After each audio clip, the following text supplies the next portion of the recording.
Assalamualaikum warahmatullahi wabarakatuh dan selamat pagi anak-anak ibu. Perkenalkan, nama ibu Kamsia. Ibu mengajar prakarya di kelas 7. Baiklah ibu, langsung saja. Materi yang pertama yang ibu ajari adalah kerajinan serat. Bahan serat alam ada dua, yaitu tumbuhan dan hewan. Tumbuhan, serat yang berasal dari tumbuhan dapat dilihat berdasarkan bagian-bagian tumbuhan. Hewan, serat yang berasal dari hewan yang memiliki tekstur yang lembut dan halus. Jenis dan karakteristik bahan serat. Yang pertama tadi ada serat dari tumbuhan, dibagi menjadi 4. Serat dari biji. Biji dari pohon kapas ada dan kapuk. Contohnya bahan baku produk tekstil. Yang kedua, serat dari batang, yaitu batang dari pohon anggrek, melinjo, mahkota dewa, dan lain-lain. Yang ketiga, serat dari daun. Contohnya serat daun mending, daun nanas, daun pandan. Yang keempat, serat dari buah, sabut buah kelapa. Nah, jadi serat dari tumbuhan, contohnya serat dari daun. Serat dari daun pandan. Contoh produk kerajinan yang dihasilkan adalah tikar, tas, bisa. Serat dari biji, yaitu contohnya dari pohon kapas dan kapuk. Itu contohnya yang dihasilkan adalah produk tekstil, misalnya membuat bantal, itu kan dari kapuk, dan lain-lain. Jenis dan karakteristik bahan serat dari hewan itu ada dua, serat dari stapel dan serat dari filamen. Serat dari stapel, serat yang berbentuk rambut hewan yang halus yang disebut dengan wool. Contohnya itu hewan domba, hewan alpaka, unta, kashmir, mohair, kelinci, dan vicuna. Produk yang kerajinan yang dihasilkan adalah contohnya tas, baju, yang jaket, itu contoh produk kerajinan yang dihasilkan dari serat dari stapel. Yang kedua, serat dari filamen. Serat yang berbentuk jaringan, contohnya serat yang berasal dari lava, ulat sutra yang digunakan untuk membentuk kepompong yang dipintal menjadi benang. Nah, itu contohnya jaket, baju. Selanjutnya, syarat perancangan benda kerajinan sebagai berikut. Yang pertama, kegunaan. Benda kerajinan harus mengutamakan nilai praktis, yaitu dapat digunakan sesuai fungsi dan kebutuhan. Jadi kita membuat suatu produk kerajinan, kita harus mengutamakan 5 syarat perancangan ini. Misalnya, apakah produk kerajinan itu sesuai dengan kegunaannya? Yang seperti tadi yang ibu jelasin. Yang kedua, kenyamanan. Benda kerajinan harus menyenangkan dan memberi kenyamanan bagi pemakai. Yang ketiga, keluasan.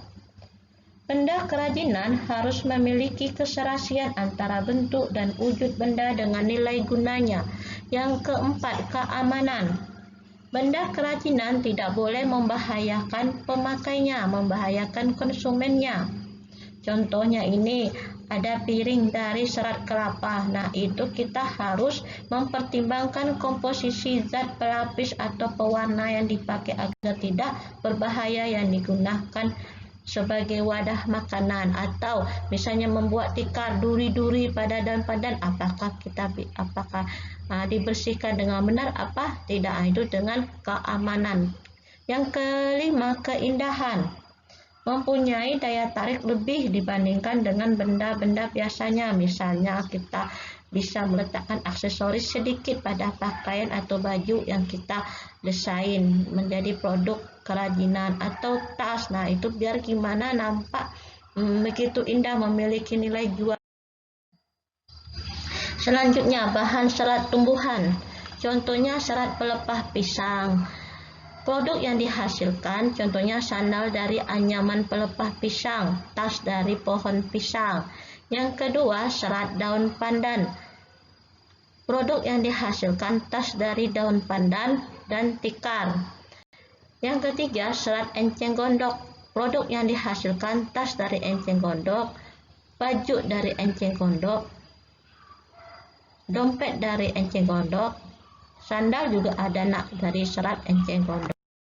Bahan serat hewan, nah tadi serat wool, serat dari bulu alpaka dan serat suntra. Serat wool dan serat dari bulu alpaka tadi itu adalah serat dari apa? Stapel, yaitu contoh produk kerajinan, yaitu ada jaket, baju. Nah, itu kalau dari serat dari bulu alpaka, baju dan karpet. Kenapa karpet dibikin dari serat dari bulu alpaka? Karena lebih halus strukturnya, lebih halus lembut. Jadi kebanyakan produk kerajinannya itu yang dihasilkan adalah karpet. Serat sutra, yaitu baju adat, tas, baju-baju, bahan-bahan kain yang lembut-lembut, halus. Nah, itu contohnya serat dari sutra. Contoh proyek kerajinan bahan serat, yaitu perencanaan. Perencanaan, misalnya kalian membuat suatu produk kerajinan, yang diutamakan adalah perencanaan. Mengidentifikasi kebutuhan, yaitu ide dan gagasan ilustrasi. Yang kedua, menentukan bahan dan fungsi produk kerajinan yang dimodifikasi. Yang ketiga, mengali ide, misal dari sumber majalah, surat kabar, internet, dan survei pasar.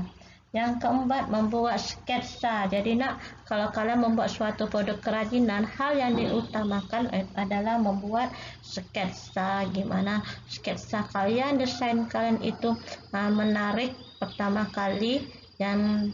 kali sebelum menjadi suatu produk kerajinan. Yang kedua, pelaksanaan, yaitu menyiapkan bahan, alat, dan cara membuatnya. Nah, cara membuat itu kita bentuk dari sketsa tadi, yaitu kita membuat pola dulu kalau kita ingin membuat rompi atau baju. Yang ketiga adalah evaluasi, yaitu kita menguji karya kita kepada orang lain. Apakah nyaman dipakai, apakah aman, yang tadi syarat perancangan tadi itu pada kolom evaluasi. Penilaian keempat, anak-anak ibu berikan tugas penilaian keempat, yaitu membuat praktek. Membuat produk kerajinan dari tumbuhan dan serat hewan. Ini tugasnya individu, buat video dari bahan, alat, dan cara membuatnya sehingga menjadi produk yang sudah jadi.